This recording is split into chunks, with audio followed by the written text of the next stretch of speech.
Shalom adik-adik. Selamat hari Minggu, selamat kita beribadah kepada Tuhan Yesus. Nah, adik-adik yang di rumah, hari ini kita mau ibadah lagi. Dan saya undang adik-adik yang udah siap ya. Kita mau nyanyi untuk Tuhan. Saya undang adik-adik semua bangkit berdiri. Yang ada di rumah kita angkat pujian Yesus kami puji.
Bapa di surga, kami mengucap syukur kalau pada hari ini Tuhan berikan kami kesempatan untuk kami dapat memuji dan memuliakan nama Tuhan.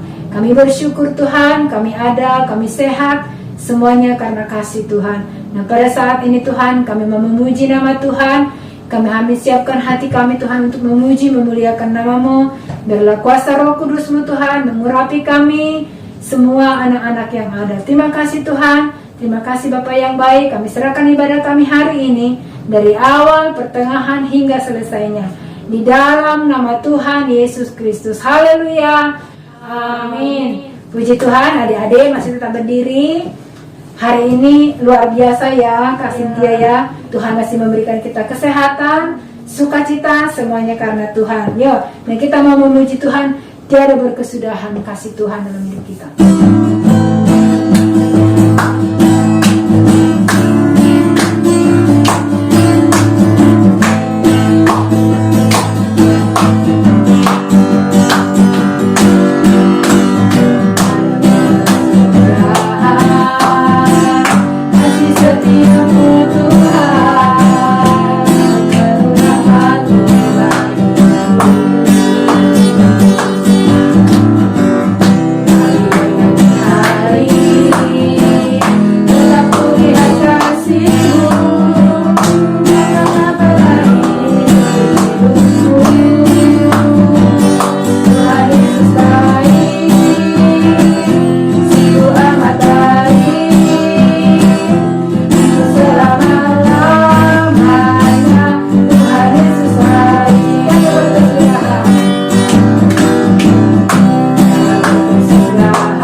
Yuk, kita ganti pujian kita. Yesus pokok dan kita acaranya. Adik-adik.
Tinggallah di dalam Yesus dan kita harus berbuah. Gimana sih caranya untuk berbuah? Kak Cynthia, gimana sih cara untuk berbuah? Kita ajak teman-teman kita untuk pergi ke sekolah minggu. Oke, kalau gitu boleh dong ajak-ajak teman yang dekat-dekat Boleh rumah dong. ya. Iya, boleh. Ibadah sekolah minggu ya lewat online ya. Yuk kita nyanyi yuk. Satu anak sekolah minggu. Nah, adik-adik kalau bawa 1, 2, 3 sampai 10 surga bergembira, oke? Yuk kita nyanyi yuk. Satu anak Tuhan pergi sekolah minggu.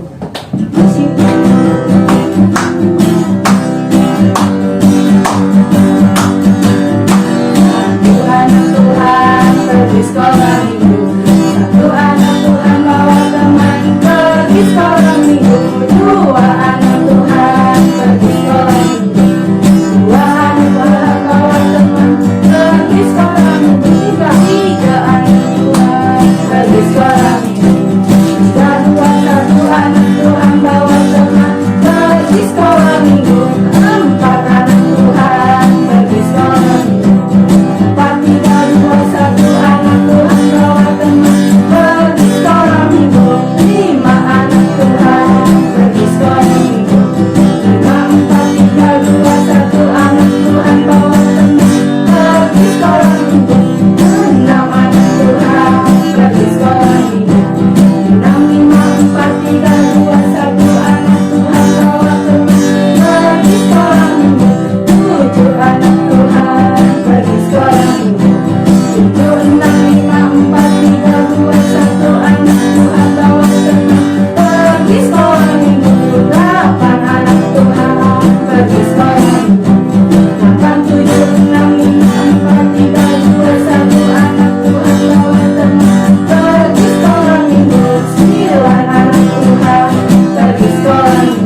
malam minggu ya.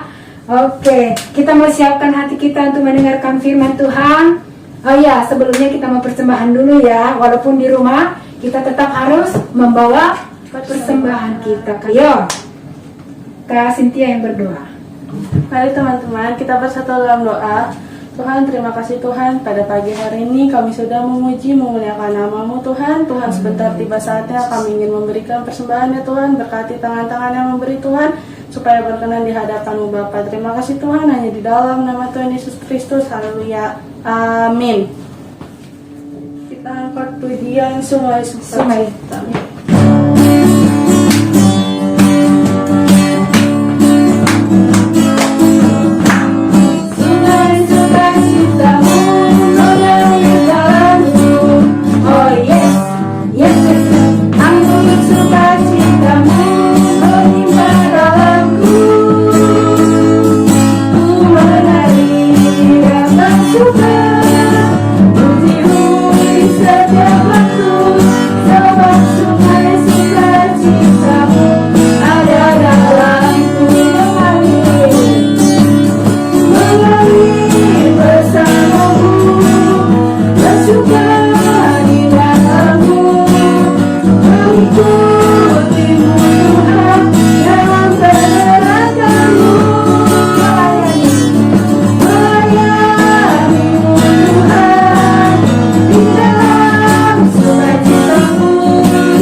Persembahan yang sudah ada diberikan untuk hormat kemuliaan bagi nama Tuhan. Kita mau siapkan hati kita mendengarkan firman Tuhan. Kita angkat pujian firman Tuhan ku dengar.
Fokus kepada Tuhan, kita berdoa.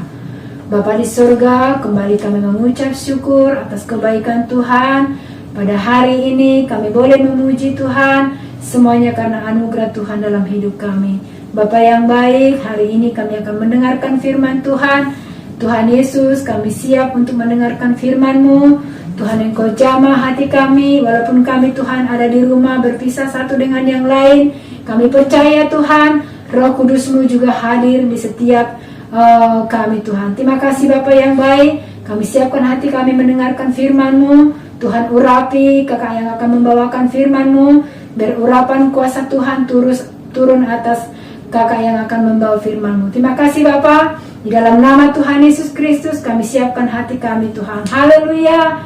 Amin. Halo, selamat pagi adik-adik. Kembali lagi kakak mau menyapa untuk adik-adik yang luar biasa yang ada di rumah. Pastinya pagi hari ini kita semuanya sehat-sehat ya. Ya, jadi semua yang ada di rumah pada duduk yang manis, tidak ada lagi yang bermain ya. Kakak memang nggak lihat ya, tapi Tuhan yang melihat ya. Nah, pada saat ini kakak akan bercerita tentang satu cerita yang sangat menarik. Mungkin tokoh Alkitab ini sudah sering kita dengarkan ya. Tetapi kembali lagi kakak ingin menceritakan bahwa ada satu hal yang sangat penting yang harus kita tanamkan dalam kehidupan kita adik-adik ya, mulai dari masa kecil kita, dalam masa pertumbuhan kita, dan ketika kita bergaul dengan teman-teman kita. Hal ini yang harus kita lakukan dalam kehidupan kita. Dan ada juga hal-hal yang tidak boleh kita lakukan karena hal-hal tersebut mungkin bukan mungkin ya, tapi hal yang tidak boleh kita lakukan ya. Nah, pada saat ini kakak akan bercerita tentang satu tokoh Alkitab yang bernama Yusuf. Ayo, masih ingat nggak tentang tokoh Alkitab yang bernama Yusuf? Nah, kakak sudah bilang tadi kan, kita sering mendengarkan cerita dari Yusuf. Nah, pada saat ini kita akan berbicara tentang satu cerita tentang kisah Yusuf. Kita akan berbicara tentang jubah Yusuf yang indah ya. Pastinya bagi kita ya, ketika kita diberikan sesuatu dari orang tua kita, entahkah itu mainan, entahkah itu uang, entahkah itu hadiah yang membuat kita senang ya.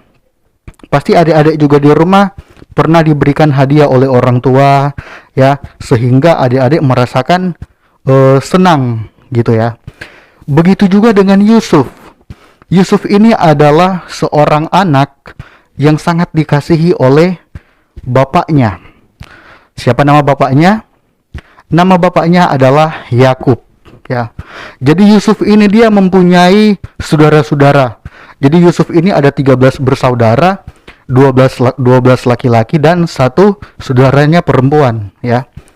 Tetapi pada suatu hari Yusuf ini ketika dia diberikan suatu hadiah dari bapaknya yaitu Yakub, tiba-tiba saudara-saudaranya itu iri sama Yusuf ya. Yusuf diberikan jubah yang sangat indah. Bahkan di situ kalau kita melihat di dalam cerita dari Yusuf ya, Yusuf ini lebih dikasihi daripada saudara-saudaranya ya. Nah, tema adik-adik pada pagi hari ini yaitu yang akan kakak bawakan, jangan iri hati ya. Coba katakan sama teman-temannya, sama kakaknya, sama adiknya yang ada di rumah, jangan iri hati ya. Jangan iri hati ya. Nah, pertanyaannya, kenapa sih kak kita nggak boleh iri hati? Ya nggak boleh lah. Iri hati itu kan dibenci oleh Tuhan, ya kan?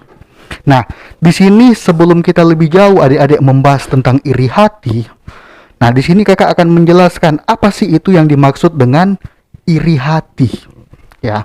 Nah di sini iri hati itu adalah suatu emosi yang timbul ketika seseorang yang tidak memiliki sesuatu keunggulan, baik prestasi, kekuasaan, atau lainnya, dan menginginkan apa yang tidak dimilikinya, atau mengharapkan orang lain yang memilikinya agar kehilangan apa yang dia miliki. Misalnya contoh, ketika kita melihat teman kita mempunyai mainan yang bagus, tiba-tiba kita merasa, aduh aku pengen punya mainan yang seperti itu. Nah, tetapi kita tidak bisa memiliki mainan yang seperti itu, ya. Karena kita tidak bisa memiliki mainan yang seperti itu, tiba-tiba kita merasa iri. Nah, iri inilah yang dikatakan di sini. Dia tidak mau orang yang ada di sekitarnya itu lebih daripada dia atau mempunyai apa yang orang lain itu miliki, sehingga dia merasa bahwa aku ingin apa yang dia miliki itu aku miliki, ya. Nah, di sini kenapa sih kak kita nggak boleh iri, ya? Nah, di sini kita akan sama-sama belajar juga. Kita akan buka Alkitab kita yang kakak ambil di dalam kitab Kejadian pasalnya yang ke-37 ayatnya yang keempat. Sekali lagi, kitab Kejadian pasalnya yang ke-37 ayatnya yang keempat. Di situ bunyinya seperti ini adik-adik. Setelah dilihat oleh saudara-saudaranya bahwa ayahnya lebih mengasihi Yusuf dari semua saudaranya, maka bencilah mereka itu kepadanya dan tidak mau menyapanya dengan ramah. Jadi pada waktu itu Yusuf dibenci sama saudara-saudaranya karena Yusuf ini lebih dikasihi oleh bapaknya dibandingkan dengan saudara-saudaranya. Tapi kalau mau dipikir, sebenarnya nggak harus jadi masalah juga sih. Kenapa? Karena bukan berarti juga bapaknya ini mengasihi Yusuf, bukan berarti juga bapaknya ini membenci saudara-saudaranya yang lain, ya. Tetapi juga tetap bapaknya juga mengasihi anak-anak yang lain. Jadi adik-adik, kenapa kita nggak boleh iri hati? Ya, karena itu sangat ditentang oleh Tuhan. Tuhan nggak mau kita hidup di dalam iri hati, ya. Nah, pada saat ini ada beberapa hal yang ingin kakak bagikan. Apa sih dampak dari orang yang suka iri hati?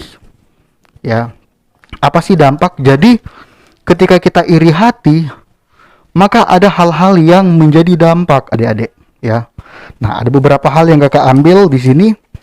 Yang pertama, dia bisa membenci orang lain, bahkan saudaranya sendiri, ya. Makanya sama dengan kakak bilang tadi, ya, ketika kita melihat teman kita punya mainan, punya barang yang kita tidak bisa miliki, tapi dia miliki, ya. Tiba-tiba kita tiba-tiba kita di dalam pikiran kita muncul nih, aku ambil aja lah mainannya dia. Nggak ada orang yang lihat, aku ambil aja mainannya dia. Jadi ketika seseorang ini iri hati, maka di situ terlintas pikiran untuk berbuat jahat, ya. Membenci. Yang pertama, dia bisa membenci, bahkan saudaranya sendiri bisa membenci, ya. Jadi adik-adik yang ada di rumah, kalau adik-adik melihat saudaranya punya mainan yang bagus, jangan pernah kita iri hati, ya. Bisa jadi mungkin mama atau papa juga akan berikan mainan yang bagus juga sama kita, ya. Tapi dari kitanya jangan dulu kita langsung langsung iri sama kakak atau adik kita. Karena mungkin sebenarnya mama atau papa kita akan memberikan mainan juga yang bagus untuk kita, ya. Nah, yang kedua, akan muncul rencana untuk berbuat jahat, ya. Sama dengan dari kisah Yusuf ini, adik-adik.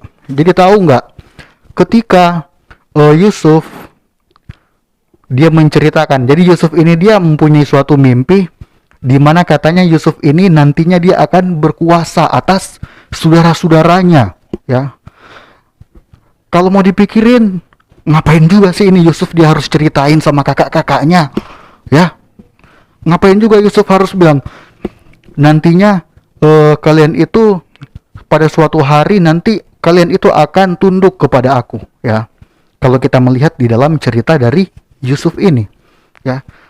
Siapa nggak marah ya kalau seorang Yusuf ini dia cerita yang seperti itu kepada saudara-saudaranya. Pasti otomatis saudara-saudaranya ini pasti bakal marah, cemburu, iri, dan lain sebagainya. Bahkan di dalam cerita Yusuf ini mereka mempunyai rencana untuk membunuh Yusuf. Jadi bayangkan adik-adik, hanya karena iri hati mereka ini sampai berpikir untuk membunuh Yusuf, ya. Mengerikan nggak? Hanya karena apa? Hanya karena iri hati. Hanya karena mereka tidak bisa memperoleh apa yang Yusuf miliki pada waktu itu, ya. Sehingga yang timbul di dalam pikiran mereka, gue habisin aja lah ini anak ini. Bahkan ketika dia bermimpi, mimpi-mimpi yang dia ceritakan kepada kakak-kakaknya itu, sampai dia diledek sama kakak-kakaknya. Woi, lihat nih, si tukang mimpi sudah datang ya. Coba lihat nih, si tukang mimpi sudah datang. Jadi banyak hal-hal yang sangat buruk, ya, ketika kita timbul rasa iri hati di dalam hidup kita. Itu yang kedua, adik-adik. Dan yang ketiga, dia akan selalu merasa benar sekalipun yang dia lakukan salah, ya. Kenapa kakak katakan seperti itu? kalau mereka, kakak-kakak, saudara-saudara dari Yusuf, mereka menganggap bahwa apa yang mereka lakukan itu sudah baik. Karena apa? Karena mereka sudah dikuasai oleh roh iri hati. Jadi bahaya, adik-adik. Makanya mereka sudah berencana untuk membunuh Yusuf. Tapi mereka tidak sempat membunuh Yusuf ya. Kalau kita melihat di dalam cerita Yusuf, di situ Yusuf dijual kepada orang Mesir ya. Nah, singkat cerita Yusuf ini menjadi orang yang berhasil di tanah Mesir ya. Yusuf menjadi penguasa ya. Sehingga apa yang dimimpikan oleh Yusuf pada waktu itu terjadi. Ketika seluruh dunia itu di dalam masa kelaparan, kakak-kakak Yusuf, saudara-saudara Yusuf ini mereka pergi ke Mesir ya. Dan pada waktu itu Yusuf sudah menjadi orang yang berhasil di tanah Mesir ya. Jadi seluruh dunia itu datang ke Mesir untuk mencari bahan makanan ya. Dan pada saat itu Yusuf menjadi penguasa di situ. Artinya apa yang Yusuf mimpikan pada waktu itu menjadi kenyataan ya. Yang dia ceritakan kepada saudara-saudaranya, nanti suatu hari aku akan berkuasa ya atas kalian semua ya. Nah, jadi adik-adik, kembali lagi ke pertanyaan kakak tadi. Kenapa sih kak kita tidak boleh iri hati? Nah, jadi iri hati tadi kakak sudah jelaskan ya, yaitu pikiran orang yang dimana dia tidak bisa memiliki apa yang dimiliki oleh orang lain, sehingga timbul niat jahat di dalam hatinya untuk mengambil, untuk membuat orang itu kehilangan apa yang dia miliki ya. Sehingga membuat dia, yang pertama, dia bisa membenci. Waduh. Yang kedua, akan muncul rencana-rencana jahat di dalam hatinya, di dalam pikirannya, ya. Jadi waspada adik-adik. Jangan sampai muncul iri hati, ya. Dan yang ketiga, dia akan selalu merasa benar sekalipun dia salah, ya. Nah, ini lebih berbahaya lagi nih adik-adik. Bisa jadi dia melukai temannya hanya karena dia ingin mempunyai apa yang temannya miliki, sehingga dia memukul, sehingga dia mencuri ya apa yang temannya miliki, dan dia tidak akan merasa bersalah dengan apa yang dia lakukan. Karena apa? Karena dia sudah dikuasai oleh iri hati itu. Jadi berbahaya banget adik-adik kalau kita hidup di dalam iri hati ya. Nah, di sini jadi kita sudah tahu kan adik-adik kalau iri hati itu tidak baik ya. Jadi apa yang harus kita lakukan kak supaya kita tidak hidup di dalam iri hati ya? Nah, di sini jawabannya hanya satu adik-adik. Mau tahu nggak? Apa sih cara supaya kita tidak hidup di dalam iri hati? Jawabannya hanya satu, yaitu kita harus bersyukur kepada Tuhan. Ketika kita bersyukur adik-adik kepada Tuhan, maka kita nggak akan pernah terlintas di dalam pikiran kita untuk lebih daripada orang lain. Tidak akan terlintas di dalam pikiran kita untuk mengambil hak orang lain, ya. Karena apa? Karena ketika kita bersyukur, artinya kita menerima semua keadaan, semua situasi yang ada dalam hidup kita, sekalipun kita tidak lebih daripada orang lain, adik-adik. Ya. Jadi kuncinya hanya satu. Supaya kita tidak hidup di dalam iri hati, kita harus lebih banyak bersyukur kepada Tuhan. Dengan cara apa, Kak? Kalau misalnya contoh, dalam kehidupan kita setiap hari, seperti apa, Kak, kita mensyukuri, ya? Kita bersyukur, ya.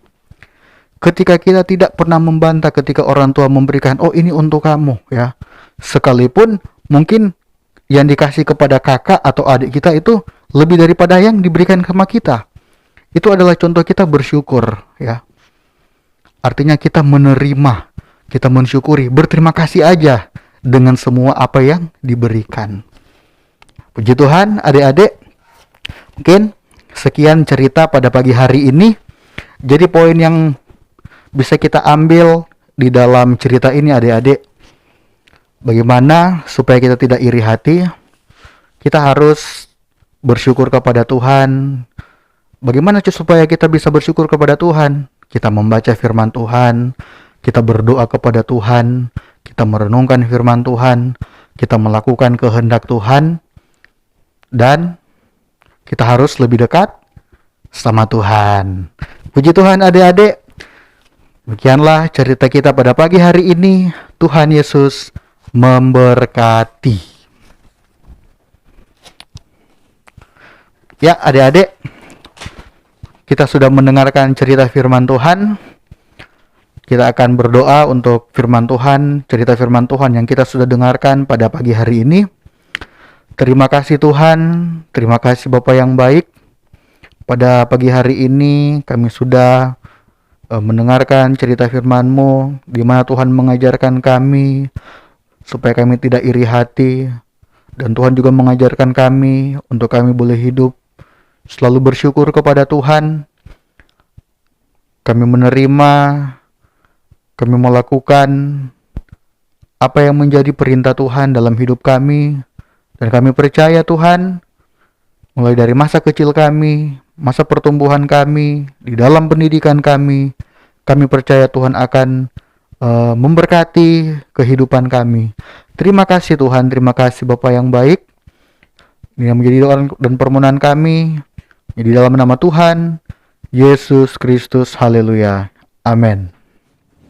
Ayo adik-adik, tadi kita sudah memuji Tuhan, sudah mendengarkan firman Tuhan. Dan jangan lupa ayat hafalannya ya, dihafal di rumah. Yuk kita akan tutup ibadah kita hari ini. Adik-adik saya sudah bangkit kembali berdiri. Kita angkat pujian, kiranya Engkau memberkati hati.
Kita sudah mendengarkan cerita firman Tuhan, kita sudah mendengarkan ayat hafalan, dan pada saat ini kita akan menutup ibadah kita di dalam doa. Mari semuanya yang ada di rumah, tidak ada lagi yang bermain, semuanya tutup matanya, lipat tangannya, dengarkan kakak berdoa.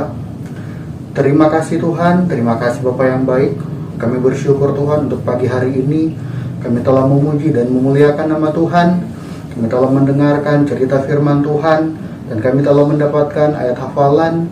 Biarlah kiranya Tuhan, setiap firman Tuhan yang sudah kami dengarkan boleh tertanam, berbuah di dalam setiap kehidupan kami, dan boleh kami praktekkan dalam kehidupan kami setiap hari. Terima kasih Tuhan, berkati juga kakak-kakak yang telah melayani pada pagi hari ini. Tuhan memberkati di dalam pelayanan, di dalam setiap kegiatan yang ada Tuhan. Terima kasih Tuhan, berkati juga adik-adik yang ada di rumah, baik pertumbuhan mereka, pendidikan mereka, bahkan usaha, mata pencarian, pekerjaan orang tua mereka. Terima kasih Tuhan, terima kasih Bapa yang baik. Ini yang menjadi doa dan permohonan kami di dalam nama Tuhan Yesus Kristus. Haleluya. Amin. Selamat hari Minggu. Tuhan Yesus memberkati. Yeay.